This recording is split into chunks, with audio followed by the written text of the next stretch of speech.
les faits qui se sont déroulés au stade du 3 avril des Zéro-Corée ne constituent pas des faits dont ça peut passer inaperçu pour le parquet des Zéro-Corée. À l'issue du rapport des enquêtes et du rapport qui a été déposé par les ONG, il est sans embâche dit qu'il y a eu plus de 140 morts. 140 morts et 10 disparus, 11 disparus. Et il y a surtout que parmi ces morts, c'est essentiellement constitué des mineurs de la tranche d'âge de 12 à 15 ans, essentiellement. Ce qui donne encore un caractère, n'est-ce pas, davantage compliqué à l'infraction qui a été commise.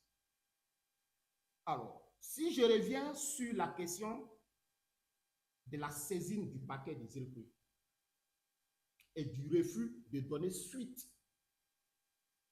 à cette saisine relativement à la plainte qui a été déposée le 10.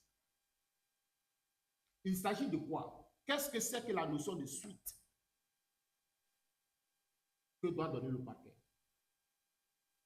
Le parquet a trois possibilités dans ce qui est appelé donner suite.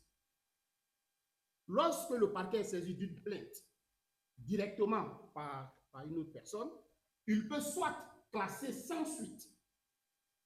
Il prend des réquisitions au fait de classement sans suite.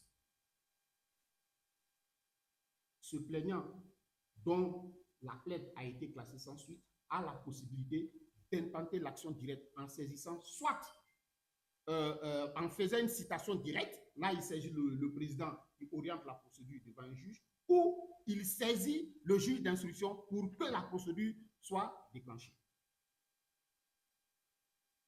Le ministère public a, relativement à la suite qu'il doit donner, secondo, par rapport à une plainte, il a la possibilité de prendre le dossier en flagrant délit.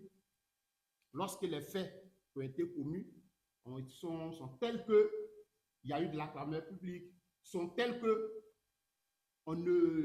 les faits sont, c'est-à-dire que le prévenu reconnaît les faits, il peut prendre le dossier en flagrant délit. Ou, en toute dernière position, il peut orienter le dossier en information. C'est le troisième point. C'est-à-dire, il saisit le juge d'instruction en passant par le président du tribunal. C'est le président du tribunal, en application de l'article 60 du Code de procédure pénale, qui désigne un juge d'instruction à l'effet d'instruire la procédure.